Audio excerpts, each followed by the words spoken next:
ನಮಸ್ಕಾರ ವೀಕ್ಷಕರೇ, ಬಜರಂಗಿ ಕಾರ್ಯಕ್ರಮಕ್ಕೆ ಸ್ವಾಗತ ಸುಸ್ವಾಗತ. ಮಧ್ಯಪ್ರದೇಶದ ಹೃದಯ ಭಾಗದಲ್ಲಿ ಒಂದು ಸುಂದರ ಮತ್ತು ಸಮೃದ್ಧ ನಗರವಿತ್ತು. ಆ ನಗರದಲ್ಲಿ ಧರ್ಮ ಎಂಬ ಶ್ರೀಮಂತ ವ್ಯಾಪಾರಿ ವಾಸಿಸುತ್ತಿದ್ದನು. ಧರ್ಮ ತುಂಬ ಜಾಣ ಮತ್ತು ಸ್ವಲ್ಪ ಜಿಪುಣನಾಗಿದ್ದ. ಆದರೆ ಅವನಲ್ಲಿ ಒಂದು ಒಳ್ಳೆಯ ಗುಣವಿತ್ತು. ಅವನು ಭಗವಾನ್ ವಿಷ್ಣುವಿನ ಪರಮ ಭಕ್ತನಾಗಿದ್ದ. ಧರ್ಮನ ಮನೆಯಲ್ಲಿ ಒಂದು ಸಾಕು ನಾಯಿಯು ಇತ್ತು. ಅದು ತನ್ನ ಯಜಮಾನನ ಎಲ್ಲ ಕೆಲಸಗಳಲ್ಲಿ ಆಸಕ್ತಿಯಿಂದ ಭಾಗವಹಿಸುತ್ತಿತ್ತು ಮತ್ತು ಯಾವುದೇ ಪ್ರಾಣಿಗೆ ತೊಂದರೆ ಕೊಡುತ್ತಿರಲಿಲ್ಲ. ಧರ್ಮ ತುಂಬ ಜಿಪುಣನಾಗಿದ್ದರೂ ಅವನ ನಾಯಿ ಯಾವಾಗಲೂ ನಿಷ್ಠೆ ಮತ್ತು ಪ್ರಾಮಾಣಿಕತೆಗೆ ಒಂದು ಉದಾಹರಣೆಯಾಗಿತ್ತು. ಧರ್ಮ ಪ್ರತಿದಿನ ಬೆಳಿಗ್ಗೆ ತನ್ನ ಮನೆಯ ಪೂಜಾ ಕೋಣೆಯಲ್ಲಿ ತುಂಬ ಹೊತ್ತು ಧ್ಯಾನ ಮಾಡಿ ಭಗವಾನ್ ವಿಷ್ಣುವನ್ನು ಪೂಜಿಸುತ್ತಿದ್ದ.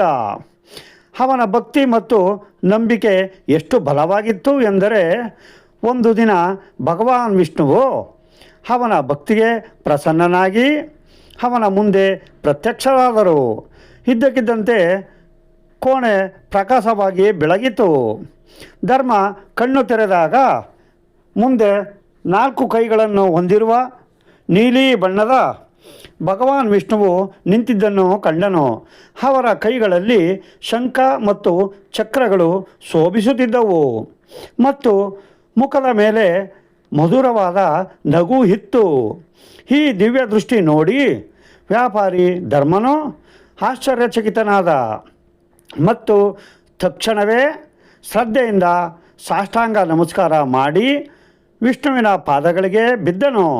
ವೀಕ್ಷಕರೇ, ಕಥೆಯನ್ನು ಮುಂದುವರಿಸುವುದಕ್ಕಿಂತ ಮೊದಲು ವಿಡಿಯೋನ ಲೈಕ್ ಮಾಡಿ ಮತ್ತು ಕಾಮೆಂಟ್ನಲ್ಲಿ ಜೈ ಮಹಾವಿಷ್ಣು ಅಥವಾ ನಿಮಗೆ ಇಷ್ಟವಾದ ದೇವರ ಹೆಸರನ್ನು ಬರೆದು ದೇವರಿಗೆ ನಿಮ್ಮ ಕೃತಜ್ಞತೆಯನ್ನು ಹೇಳಿ. ಈಗ ಕಥೆಗೆ ಬರೋಣ. ಭಗವಾನ್ ವಿಷ್ಣುವು ಮೃದುವಾದ ಧ್ವನಿಯಲ್ಲಿ ಹೇಳುತ್ತಾರೆ, ನಿನ್ನ ಭಕ್ತಿಯಿಂದ ನನಗೆ ತುಂಬ ಸಂತೋಷವಾಗಿದೆ. ನಿನಗೆ ಏನಾದರೂ ಬೇಕಿದ್ದರೆ ಕೇಳು, ನಾನು ವರವನ್ನು ಕೊಡುತ್ತೇನೆ ಎಂದು ಭಗವಾನ್ ವಿಷ್ಣುವು ಹೇಳುತ್ತಾರೆ. ಅದಕ್ಕೆ ಧರ್ಮನು ಹೇಳುತ್ತಾನೆ, ಪ್ರಭು, ನಿಮ್ಮ ಕೃಪೆಯಿಂದ ನನಗೆ ಎಲ್ಲವೂ ದೊರಕಿವೆ. ನೀವು ನನಗೆ ವರವನ್ನು ನೀಡಲೇಬೇಕೆಂದು ಬಯಸಿದರೆ ದಯವಿಟ್ಟು ಈ ಖಾಲಿ ಕಾಗದದ ಮೇಲೆ ನಿಮ್ಮ ಸಹಿ ಮಾಡಿ. ವ್ಯಾಪಾರಿ ತನ್ನ ಜೋಬಿನಿಂದ ಒಂದು ಬಿಳಿ ಕಾಗದವನ್ನು ತೆಗೆದು ಮುಂದೆ ನೀಡಿದ. ನಾನು ಇಡೀ ಜಗತ್ತಿಗೆ ತೋರಿಸಲು ಬಯಸುತ್ತೇನೆ. ಸ್ವತಃ ಭಗವಂತನು ನನಗೆ ದರ್ಶನ ಕೊಟ್ಟಿದ್ದಾರೆ. ಇತ್ತೀಚೆಗೆ ಯಾರು ದೇವರ ಅಸ್ತಿತ್ವವನ್ನು ನಂಬುವುದಿಲ್ಲ. ನಿಮ್ಮ ಸಹಿ ಜನರಿಗೆ ನಾನು ನಿಮ್ಮನ್ನು ಭೇಟಿ ಮಾಡುವ ಸೌಭಾಗ್ಯ ಪಡೆದಿದ್ದೇನೆ ಎಂಬುದಕ್ಕೆ ಸಾಕ್ಷಿಯಾಗಿರುತ್ತದೆ ಎಂದು ಹೇಳುತ್ತಾನೆ. ಭಗವಾನ್ ವಿಷ್ಣುವು ಧರ್ಮದ ಈ ವಿಶಿಷ್ಟ ಪ್ರಾರ್ಥನೆ ಕೇಳಿ ಮಂದಹಾಸ ಬೀರಿದನು. ಅವರು ಹಾಗೆಯೇ ಆಗಲಿ, ಕಾಗದವನ್ನು ಕೊಡು ಎಂದು ಹೇಳುತ್ತಾರೆ. ನಂತರ ಭಗವಂತನು ಚಿನ್ನದ ಪ್ರಭೆಯಿಂದ ಹೊಳೆಯುವ ತನ್ನ ಸಹಿಯನ್ನು ಆ ಕಾಗದದ ಮೇಲೆ ಮಾಡಿದರು. ಧರ್ಮ ಕೃತಜ್ಞತೆಯಿಂದ ಆ ಕಾಗದವನ್ನು 2 ಕೈಗಳಿಂದ ತೆಗೆದುಕೊಂಡನು. ಮುಂದಿನ ಕ್ಷಣದಲ್ಲಿ ಭಗವಾನ್ ವಿಷ್ಣುವಿನ ರೂಪ ಹೊಗೆಯಂತೆ ಬೆಳಕಿನಲ್ಲಿ ಕರಗಿ ಹೋಯಿತು. ದೇವರ ದರ್ಶನದ ಆ ಪವಾಡ ಮುಗಿದಿತ್ತು ಮತ್ತು ಧರ್ಮ ತನ್ನ ಮನೆಯ ಪೂಜಾ ಕೋಣೆಯಲ್ಲಿ ಒಬ್ಬನೇ ನಿಂತಿದ್ದ. ಕೈಯಲ್ಲಿ ದೇವರ ಸಹಿ ಇರುವ ವರವನ್ನು ಎದೆಗೆ ಹಪ್ಪಿಕೊಂಡನು. ಆ ದಿನದಿಂದ ಧರ್ಮ ಆ ಕಾಗದವನ್ನು ಯಾವಾಗಲೂ ತನ್ನ ಜೋಬಿನಲ್ಲಿ ಇಟ್ಟುಕೊಳ್ಳಲು ಶುರು ಮಾಡಿದನು. ಸಮಯ ಕಳೆಯಿತು. ಒಂದು ದಿನ ಧರ್ಮನ ನಂಬಿಕಸ್ಥ ನಾಯಿ ಇದ್ದಕ್ಕಿದ್ದಂತೆ ಅನಾರೋಗ್ಯದಿಂದ ತನ್ನ ಪ್ರಾಣವನ್ನು ಬಿಟ್ಟಿತು. ತನ್ನ ಪ್ರೀತಿಯ ಸಂಗಾತಿ ಹೀಗೆ ದೂರವಾದದ್ದಕ್ಕೆ ವ್ಯಾಪಾರಿಗೆ ತುಂಬ ದುಃಖವಾಯಿತು.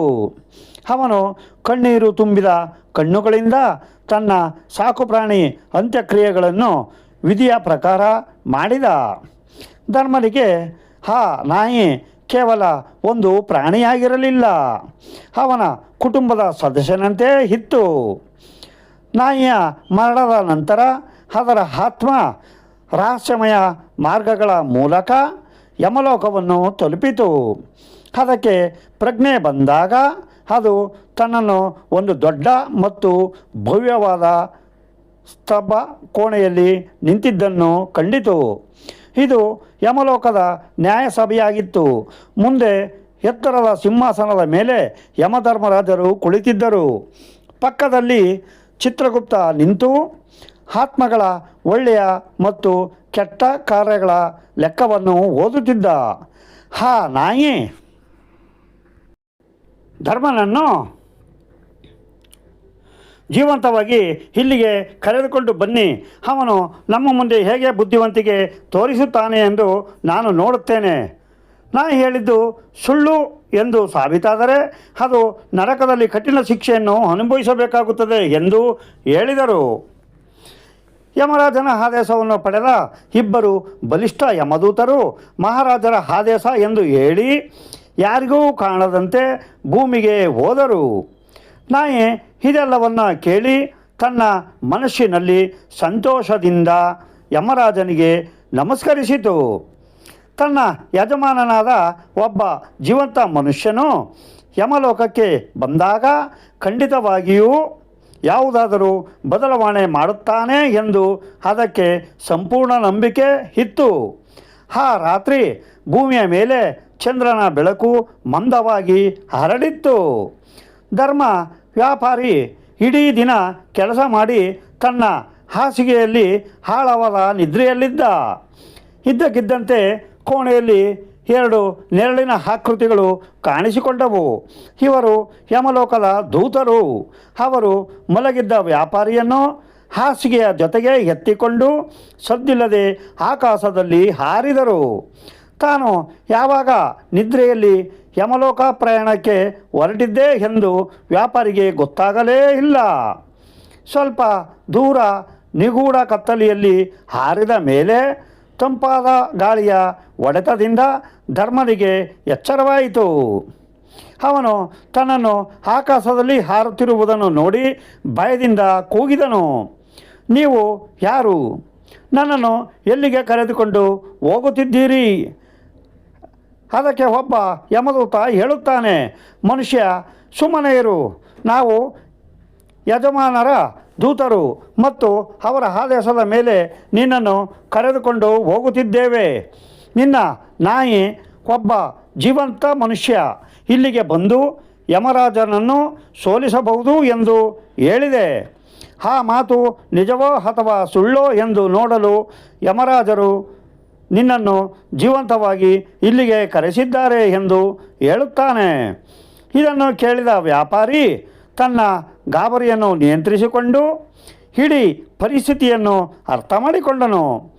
ಅವನ ಭಯ ಈಗ ಬುದ್ಧಿವಂತಿಕೆಯಾಗಿ ಬದಲಾಗಿತ್ತು.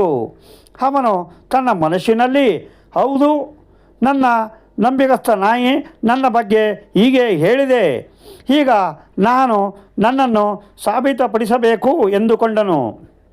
ವ್ಯಾಪಾರಿ ಜಾಣತನದಿಂದ ತನ್ನ ಜೇಬಿನಲ್ಲಿರುವ ಭಗವಾನ್ ವಿಷ್ಣು ಸಹಿ ಮಾಡಿದ್ದ ಆ ಕಾಗದವನ್ನು ಹೊರಗೆ ತೆಗೆದನು. ಅದೃಷ್ಟವಶಾತ್ ಅವನು ಅದನ್ನು ಯಾವಾಗಲೂ ತನ್ನ ಜೊತೆ ಇಟ್ಟುಕೊಂಡಿದ್ದನು. ವೇಗವಾಗಿ ಅವನು ಆ ಕಾಗದದ ಮೇಲೆ 2-3 ಸಾಲುಗಳನ್ನು ಬರೆದು ಅದನ್ನು ಮತ್ತೆ ಮಡಚಿ ತನ್ನ ಜೇಬಿನಲ್ಲಿ ಇಟ್ಟುಕೊಂಡನು. ಕತ್ತಲೆಯಲ್ಲಿ ಯಮದೂತರಿಗೆ ವ್ಯಾಪಾರಿ ಏನು ಮಾಡುತ್ತಿದ್ದಾನೆ ಎಂದು ತಿಳಿಯಲಿಲ್ಲ. ಕೆಲವೇ ಕ್ಷಣಗಳಲ್ಲಿ ಯಮದೂತರು ಧರ್ಮ ವ್ಯಾಪಾರಿಯನ್ನು ಯಮಧರ್ಮರಾಜನ ದರ್ಬಾರಿನಲ್ಲಿ ಹಾಜರುಪಡಿಸಿದರು. ಅಂತಹ ದೊಡ್ಡ ದಿವ್ಯ ಸಭಾಕೋಣೆಯ ದೃಶ್ಯ ನೋಡಿ ವ್ಯಾಪಾರಿಯ ಹೃದಯ ನಡುಗಿತು. ಸುತ್ತಲೂ ಯಮದೂತರು ಮತ್ತು ಇತರ ಅದೃಶ್ಯ ಪ್ರಾಣಿಗಳು ನಿಂತಿದ್ದವು. ಮಧ್ಯದಲ್ಲಿ ಚಿನ್ನದ ಸಿಂಹಾಸನದ ಮೇಲೆ ಯಮಧರ್ಮರಾಜನು ಕುಳಿತಿದ್ದನು. ಆದರೂ ವ್ಯಾಪಾರಿ ಧೈರ್ಯದಿಂದ ತಲೆಬಾಗಿಸಿ ಯಮಧರ್ಮರಾಜನ ಮುಂದೆ ಹೋಗಿ ನಿಂತನು. ಯಮರಾಜ ರಾಜ ಒಬ್ಬ ಸಾಮಾನ್ಯ ಜೀವಂತ ಮನುಷ್ಯ ತನ್ನ ಮುಂದೆ ನಡುಗುತ್ತಿರುವುದನ್ನು ಕಂಡು ಅವನ ತುಟಿಗಳ ಮೇಲೆ ಸ್ವಲ್ಪ ವ್ಯಂಗ್ಯದ ನಗು ಬಂದಿತ್ತು. ಅವರು ಮನುಷ್ಯನಲ್ಲಿ ಯೋಚಿಸಿದರು. ಸ್ನೇಹಿತರೆ, ಇಷ್ಟಕ್ಕೆ ಈ ಕಥೆನ ನಿಲ್ಲಿಸ್ತಾ ಇದ್ದೀನಿ. ಮತ್ತೆ ಎರಡನೇ ಭಾಗ ಅಂತೇಳಿ ಮತ್ತೆ ನಾಳೆ ಶುರು ಮಾಡ್ತೀನಿ. ಅಲ್ಲಿವರೆಗೆ ಈ ಕಥೆ ಕೇಳ್ತಾ ಇರಿ. ತುಂಬ ಹೃದಯದ ಧನ್ಯವಾದಗಳು. ಮತ್ತೆ ಎರಡನೇ ಭಾಗನ ನಾಳೆ ರಿಲೀಸ್ ಮಾಡ್ತೀನಿ. ಅಲ್ಲಿವರೆಗೆ ನಮಸ್ಕಾರ.